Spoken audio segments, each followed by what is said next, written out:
So hello guys, मैं हूँ राधा और मैं वापस से आ चुकी हूँ एक और खतरनाक कहानी लेकर। आज की जो कहानी है ये पास के ही गांव की है। हुआ क्या, एक लड़का है जिसका नाम है राजन। वो कर रहा है आर्मी की तैयारी कई सालों से। वो थोड़ा सा इरिटेट रहता है, परेशान रहता है, उसका सिलेक्शन नहीं हो पा रहा। उसे छोटे छोटे बच्चे भी सिलेक्शन लेकर जा चुके हैं और वो अभी भी उन्हीं सड़कों पर वापस से दौड़ रहा है, उन्हीं किताबों के साथ में दिन रात मेहनत कर रहा है, लेकिन उसका सिलेक्शन अभी तक नहीं पॉसिबल हो पाया। तो दिमाग से थोड़ा सा फ्रस्ट्रेटेड रहता है। घर वाले भी थोड़ा सा इरिटेट रहने लगे हैं अब उससे, क्योंकि घर वाले कहते हैं कि भैया तेरा अगर आर्मी में नहीं हो पा रहा है तो कोई और एग्जाम दे ले। जब पढ़ाई कर रखी है बढ़िया तो सिलेक्शन हो जाएगा, कोई और भी जॉब पॉसिबली मिल सकती है। लेकिन राजन का एक ही टारगेट है, उसको अगर जॉब करनी है तो बस आर्मी में करनी है। इस बात पे थोड़ी सी नोकझोंक चलती रहती है उसके परिवार में। अब थोड़े से टाइम से क्या हुआ है कि उसके परिवार वालों के साथ में बनना बिल्कुल ही बंद हो गई है। एक पूरब तो एक पश्चिम, ऐसा कुछ उनका हो गया है। तो फाइनली राजन ने डिसाइड किया है कि अब वो अपने घर पे नहीं रहेगा। अब वो जब तक तैयारी करेगा वो रहेगा अपने खेतों की साइड में। उन्होंने क्या किया है कि खेतों पर भी उन्होंने एक कच्चा सा घर बना रखा है। गांव में होता है ना, जैसे ट्यूबवेल बना लेते हैं, छोटा सा एक दो कमरा बना देते हैं वहां पे कि किसी को रहना है, पानी लगाना है रात में तो वहां पे जाके रुक पाए। तो ऐसा उनका एक कच्चा वहां पर कमरा बना हुआ है। राजन डिसाइड करता है कि वो अब से वहां जाकर रहेगा, आराम से अपनी तैयारी करेगा और जब तक उसका सिलेक्शन नहीं हो जाता वो वापस घर नहीं आएगा। वो शिफ्ट हो गया और एकदम सुकून से अब उसकी तैयारी चल रही है, ना उससे कोई चिक चिक करता है, शांति से पढ़ता है। वो खेतों के पास में ही उसका फील्ड है जहां वो अपना वर्कआउट करता है, दौड़ता है, भागता है और वापस से आके अपने आप से खाना बना के खाता है और पढ़ता है। ये उसका रूटीन बन गया है। तो राजन बहुत इंट्रोवर्ट टाइप का लड़का है, वो किसी से बातें करना भी पसंद नहीं करता। जो भी करता है मतलब अगर वो दौड़ेगा तो अकेला ही दौड़ेगा, वो किसी के साथ में भी नहीं दौड़ता। इसलिए वो अपने खेतों की साइड में ही फील्ड बना हुआ है, वहीं दौड़ता है। अब क्या होता है कि एक रात राजन आराम से सोया हुआ था और उसका जो दौड़ने का टाइम है शुरू होता है सुबह 4 बजे से। वो 4 से 6 तक वर्कआउट करता है, उसके बाद में फिर पढ़ाई करता है। वो सोया हुआ है और 3 बजे कोई उसके कमरे के गेट की कुंडी खड़काता है। राजन सोचता है कि पहले तो नींद ही नहीं खुली, क्योंकि वो थका हारा सोया हुआ है, लेट ही सोया है पढ़ के, तो उसकी नींद नहीं खुलती है। लेकिन क्या है कि जो आवाज आ रही है कुंडी खड़काने की वो लगातार आ रही है। अब लगातार कोई आवाज आएगी तो नींद खुलेगी। राजन थोड़ा सा ऐसे परेशान सा हो जाता है कि अभी ऐसे इतनी जल्दी कौन आ गया। मोबाइल में उठा के टाइम देखता है तो 3 बज रहे हैं। पहले उसे लगा कि हो सकता है कोई घर का हो, कोई काम हो, खेत वेत पर आए हो तो देखने आ गए होंगे, ऐसे सोच रहा है। नींद में है, उठने की हिम्मत नहीं है। पर वो कुंडी क्या है कि लगातार ऐसे आवाज आ रही है, पहले थोड़ी धीमे फिर तेज और तेज। वो सोचता है हो सकता है कि इमरजेंसी हो। फाइनली वो गेट खोलता है। गेट खोलते ही क्या देखता है कि सामने एक पतला दुबला सा लड़का खड़ा है जो बोल रहा है, भैया मेरे साथ दौड़ने चलोगे? अब राजन बोला कि मैं तो पर किसी के साथ में दौड़ता ही नहीं, और तुम कौन हो? मैं तो तुम्हें जानता भी नहीं, इतने साल हो गए मुझे तैयारी करते हुए भैया, मैंने तुम्हें अब से पहले कभी नहीं देखा, कौन हो तुम? तो बोलता है कि मेरा नाम दिलीप है, मैं ही पास के गाँव में रहता हूँ भैया, और मैंने सुना है कि आप काफी टाइम से तैयारी कर रहे हैं एकदम फोकस्ड, तो मुझे आपके साथ में तैयारी भी करनी है और मुझे आपके ही साथ में वर्कआउट करना है, मुझे भी जॉब चाहिए, वो भी आर्मी में। राजन क्या थोड़ा इमोशनल है वर्दी के लिए। अब जो भी बच्चा अगर उससे ऐसे सपोर्ट चाहेगा तो उसको बड़ा अच्छा सा लगा कि चलो इतने टाइम बाद कोई तो आया जिसको मेरे बारे में सुनना अच्छा लगा, जिसको मुझसे बातें करना या मेरे साथ में वर्कआउट करना, दौड़ना, पढ़ना अच्छा लग रहा है। अंदर से बहुत खुश हो जाता है। राजन कहता है ठीक है, मुझे कोई इश्यू नहीं है, चलो चलते हैं, आज से शुरू करते हैं। तो जो दिलीप है वो बोलता है कि ठीक है भैया। तो वो बैठ जाता है, राजन अपना रूटीन फॉलो करता है और फाइनली दोनों निकल जाते हैं रनिंग के लिए। अब क्या है कि दिलीप ने बोला भैया ये ना फील्ड मुझे कुछ नया लग रहा है, तो मैं यहाँ पर दौड़ने में ना कंफर्ट नहीं हो पा रहा हूँ, तो क्या सड़क पे दौड़ने चले, जहाँ पे सारे बच्चे दौड़ते हैं, क्या वहां चले हम? राजन बोलता है कि इसमें कंफर्ट वाला क्या है, मतलब आपको रनिंग करनी है तो वो कहीं भी कर लोगे आप, कहीं ग्राउंड मिले, सड़क मिले, जो मिले, आपको तो रनिंग करनी है ना, तो ऐसा क्या है कि तुम्हें कंफर्ट नहीं लग रहा?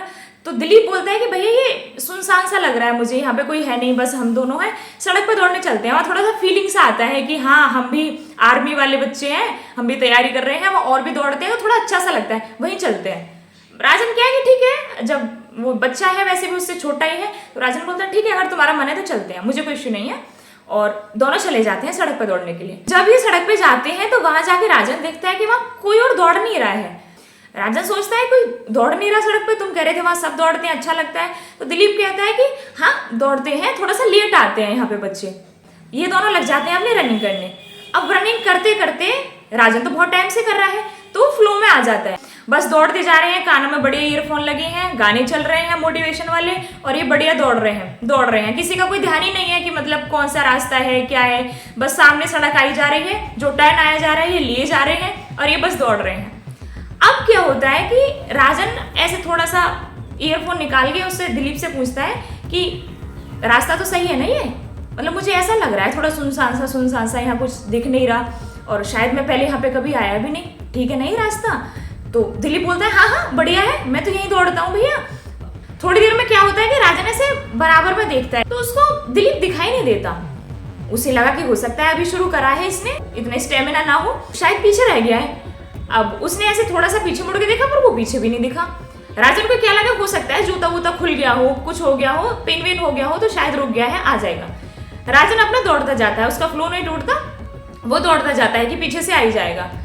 लगभग 10 मिनट हो गया है उसको दौड़ते दौड़ते, लेकिन बराबर में दिलीप अब भी नहीं है। अब राजन एक जगह रुक जाता है, अब वो रुक के पीछे मुड़ के देखता है, उसको दूर दूर तक वो दिखाई नहीं देता। अब उसको थोड़ा सा अजीब लगता है कि अभी तक तो साथ में दौड़ रहा था, अब अचानक से कहाँ गायब हो गया, और अगर पीछे रुका भी है तो कम से कम दिखता तो, ऐसे कैसे कहाँ चला गया। और उसने ज्यादा ध्यान नहीं दिया क्योंकि उसको अपना वर्कआउट करना था। वो फिर से अपना ईयरफोन लगाता है और फिर से दौड़ने लगता है।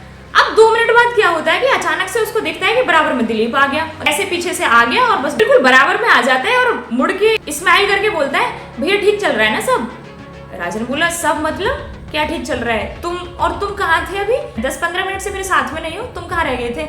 तो ये दिलीप बोलता है कि मुझे ना थोड़ा सा पेट में दर्द होने लगा था तो मैं पीछे रुक गया था, पर ठीक चल रहा है ना सब। राजन बोला क्या ठीक चल रहा है, मतलब क्या बातें कर रहे हो तुम, ये मुझे कुछ बातें समझ में नहीं आ रही। ठीक क्या चल रहा है, हम दौड़ रहे हैं और दौड़ ही रहे हैं, इसमें ठीक क्या चलना। वो ऐसे बड़े क्रीपी सी स्माइल पास करता है और फिर से दौड़ने लगता है। अब क्या होता है 2 मिनट बाद वो फिर गायब हो जाता है। राजन बोलता है ये क्या चक्कर है, मतलब ये बराबर में आ रहा है जा रहा है, आ रहा है जा रहा है, इसको इतना क्या दर्द होने लग गया, और फिर पीछे दिखता भी नहीं है। उसने फिर मुड़ के देखा, वो फिर नहीं दिखा। 2 मिनट बाद वो फिर आ जाता है और भैया सब ठीक चल रहा है। अब राजन थोड़ा सा सोचने पर मजबूर हो जाता है, बोला ये क्या है, मतलब क्या ठीक चल रहा है और ये कौन इंसान है, कभी गायब हो जाता है कभी आ जाता है, और फिर आके ऐसे अजीब सा ये कि पूछता है ये सब ठीक चल रहा है। अब राजन उसको बोलता है कि एक बात बताओ तुम रहते कहाँ हो। दिलीप बोलता है सच में जानना है कहाँ रहता हूँ। राजन बोला हाँ जानना है, बताओ अपने गाँव का नाम। तो दिलीप ऐसे हाथ करके बोलता है इसी पेड़ पर रहता हूँ। राजन बोले इसी पेड़ पे, मतलब उसको अभी भी ऐसे पूरा नहीं ध्यान जा रहा है कि ये क्या चक्कर है। राजन ऐसे हंस के बोलता है इस पेड़ पे मतलब। तो दिलीप बोला नहीं इसी पेड़ पे रहता हूँ मैं। अब राजन बोला पेड़ पे कैसे रहते हो। अब राजन को क्या लगता है कि जैसे वो रह रहा है ना अपने खेत पे अपना छोटा सा कच्चा कमरा बना हुआ है, वहां रहता है। दिलीप बोला चले देखें कैसे रहता हूँ। तो राजन बोला हाँ चलो चलते हैं, अब वैसे भी दौड़ते दौड़ते बहुत समय हो गया है, चलो चलते हैं देखते हैं कैसे रहते हो। ये एक बड़ा सा पीपल का पेड़ है, कुछ भी रहने का वहां पे है ही नहीं, बस पेड़ है, बहुत चौड़ा सा पेड़ है, और वहाँ नीचे एकदम ऐसा झाड़ी झक्कड़ है, कहीं घास है कहीं नहीं है, कहीं कांटे हैं, ऐसी जगह है। राजन बोला भैया तुम तो पूरे जंगली हो, मतलब यहीं रहते हो तुम। दिलीप बोला हाँ इसी पेड़ पर रहता हूँ। राजन बोला ये कब से ऐसे बोले जा रहा है इसी पेड़ पे रहता हूँ, मतलब क्या। अब वो हंस के ऐसे बोल गया अच्छा कैसे रहते हो। दिलीप बोला अभी बताता हूँ। दिलीप अचानक से ऐसे उल्टा पेड़ पे चढ़ने लग गया। राजन देख रहा है और वो ऐसे पलक भी झपका रहा है कि ये क्या हो रहा है, मतलब ये पेड़ पे चढ़ रहा है। तब तक तो ठीक है समझ में आता है कि बच्चे शरारत करते हैं, पर ये उल्टा कैसे चढ़ रहा है, पागल सा हो जाता है वो कि ये क्या हो रहा है मेरी आंखों के सामने। अब वो उल्टा उल्टा उल्टा उल्टा ऐसे चढ़ के जाके और पेड़ से उल्टा लटक जाता है, बोलता है ऐसे रहता हूँ। अब तो भैया राजन की सिट्टी पिट्टी गुम, बोला ये मेरे साथ में क्या हो गया भैया, ये तो कैड़ा ही आतंक हो गया आज। राजन बहुत देर तक एकदम छम खड़ा हो जाता है, मतलब उसका शरीर पूरा ठंडा, उसकी आंखें ऐसे जम गई हैं, ना वो पलक मार सकता है, ना वो पीछे मुड़ सकता है, ना वो इधर मुड़ सकता है, वो बस जम गया। और वो जम के ऐसे ऊपर देख रहा है कि ये क्या, मतलब ये कब से मेरे साथ में है, ये क्या है, भूत है, छलावा है, आखिर क्या चक्कर है ये, मैं तो कब से इसके साथ क्या करने वाला है ये, और मेरे साथ में क्यों है ये।